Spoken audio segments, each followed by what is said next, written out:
ചിലപ്പോൾ ഡാനിഷ് ഡ്രീക്സിൽ എൻ്റെ last video ആയിരിക്കും കേട്ടോ ഇത്.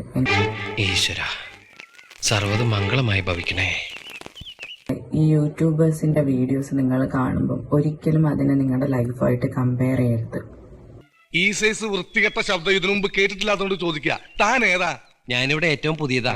ഒരു 1 മിനിറ്റിലോ ഒരു 10 മിനിറ്റ്സിലോ കാണുന്നത് ആയിരിക്കില്ല ഒരിക്കലും അവരുടെ ലൈഫ്. അപ്പൊ ഈ വീഡിയോ പോസ്റ്റ് ചെയ്യുമ്പോൾ എന്താണ് സംഭവിക്കുന്നതെന്ന് എനിക്ക് അറിയത്തില്ല. കാരണം ഏട്ടന് അത്രയ്ക്ക് അഗ്രസീവ് ആയിക്കൊണ്ടിരിക്കുക. എന്റെ ഫീലിങ്സ് എനിക്ക് കാണിക്കേണ്ടതോ അല്ലെങ്കിൽ എനിക്ക് കാണിക്കാൻ പറ്റുന്നതോ എന്റെ ഹസ്ബൻഡിന്റെ അടുത്തല്ലേ. എന്റെ പഴയ ഞാൻ ഇങ്ങനൊന്നും ആയിരുന്നില്ല, ഏട്ടനും ഇങ്ങനൊന്നും ആയിരുന്നില്ല ആണെന്നാണ് അവർ പറയുന്നത്, ഇരട്ടകൾ. പക്ഷേ നമുക്കൊക്കെ സാമാന്യ ബുദ്ധിയുള്ളത് കൊണ്ട് അങ്ങനെ ആവാൻ സാധ്യതയില്ലെന്ന് വിശ്വസിക്കാം. ഇങ്ങനെ അഡ്ജസ്റ്റ് ചെയ്ത് ഇങ്ങനെ സ്വയം സഫർ ചെയ്ത് മുന്നോട്ട് പോകണോ എന്ന് ഉള്ളതൊരു ക്വസ്റ്റ്യൻ മാർക്കായിട്ടാണ് ഇരിക്കുന്നത്.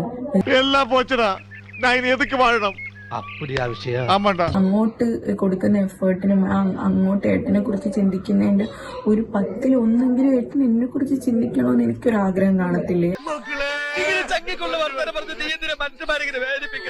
ഏട്ടനിപ്പോ ഈ വീഡിയോ കാണുമ്പോ എങ്ങനെയായിരിക്കും പ്രതികരിക്കുന്നതെന്ന് പോലും എനിക്കറിയത്തില്ല. പക്ഷെ എന്തും ഫേസ് ചെയ്യാൻ ഞാൻ തയ്യാറാണ്.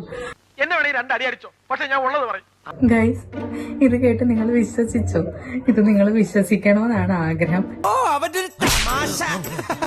കാരണം എന്റെ വലിയൊരു ആഗ്രഹമാണ് എന്റെ ചേട്ടൻ എനിക്ക് ഒരു പ്രാങ്ക് കൊടുക്കണം. എന്തു ചെയ്യാം, ഹതഭാഗ്യരായവർക്ക് ദൈവം തലച്ചോറ് കൊടുത്തില്ല, അതിന്റെ പേരിൽ ബുദ്ധിയുമില്ല. എന്തായാലും ഏട്ടൻ അയച്ചു കൊടുക്കാൻ പോവാണ്. എന്നിട്ട് ഞാൻ പറയാൻ പോവാണ് ഞാനിത് യൂട്യൂബിൽ പോസ്റ്റ് ചെയ്യാൻ പോവാണെന്ന്. പിന്നെ ഭയങ്കര സുഖം. നീ കാരണം ഞാൻ ഹലോ ഗൈസ്, ഇന്നത്തെ വീഡിയോ എല്ലാരും കണ്ടെന്ന് വിചാരിക്കുന്ന കേട്ടോ. ഇത് എന്തായാലും എത്തിന്ന് പറഞ്ഞു. അപ്പൊ എന്തായാലും ഇങ്ങോട്ട് വരും.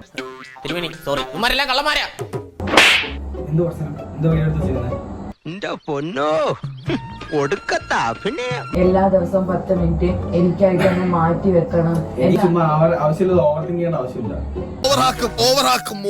അതല്ലടാ, ഇതൊക്കെ വിശ്വസിക്കുവോ? പിന്നെ വിശ്വസിച്ചിട്ടുണ്ട്. എന്തെങ്കിലും പ്രശ്നം ഉണ്ടെങ്കിൽ അത് പറഞ്ഞാലേ മനസ്സിലാവത്തുള്ളൂ. പറയാതിരുന്ന ഒരു പ്രശ്നവും മനസ്സിലാവത്തില്ല. അത് കലക്കി. അപ്പൊ യുദ്ധം തുടങ്ങാൻ പോവാ. അതെ, യുദ്ധം തുടങ്ങാൻ പോവാ. ഇപ്പൊ ഞാൻ കയറി ഇരുന്നില്ലേ? ഞാൻ നോക്കുന്നില്ലേ നിന്നെ? നീ പറയുന്നൊന്നും ഞാൻ കേൾക്കുന്നില്ലേ? ഭഗവതി, ഇവന്റെ ഷേപ്പ് മാറാതെ നീ നോക്കിക്കോണേ. എനിക്ക് എന്തായാലും വീഡിയോ പോസ്റ്റ് ചെയ്യണം. എന്തായാലും പോസ്റ്റ് ചെയ്യാൻ പറ്റത്തില്ല. എന്താ പോസ്റ്റ് ചെയ്യാൻ പറ്റാത്ത? ഉള്ള കാര്യങ്ങൾ പോസ്റ്റ് ചെയ്യാൻ പറ്റത്തില്ല. നീ ചുമ്മാ ആവശ്യമില്ല കാര്യം സംസാരിക്കില്ല.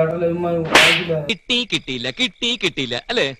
പക്ഷെ അവസാന നിമിഷം കൈവിട്ടു പോയി.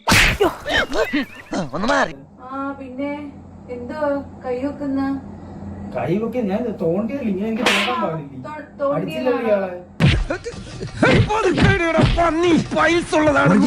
വിശ്വസിക്കില്ല.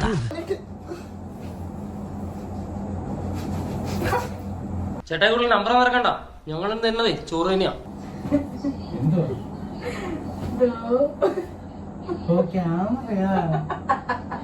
ഏതായാലും പൗലോച്ചായനെ ഞാൻ സമ്മതിച്ചിരിക്കുന്നു. ഭരത് അവാർഡ് കിട്ടുന്ന ഓവർ ആക്ടിംഗ് അല്ലേ കാഴ്ച വെച്ചത്. Thank you. എല്ലാവർക്കും സന്തോഷമായല്ലോ? എനിക്ക് സന്തോഷമായി. എല്ലാവർക്കും പിരിഞ്ഞു പോവാം.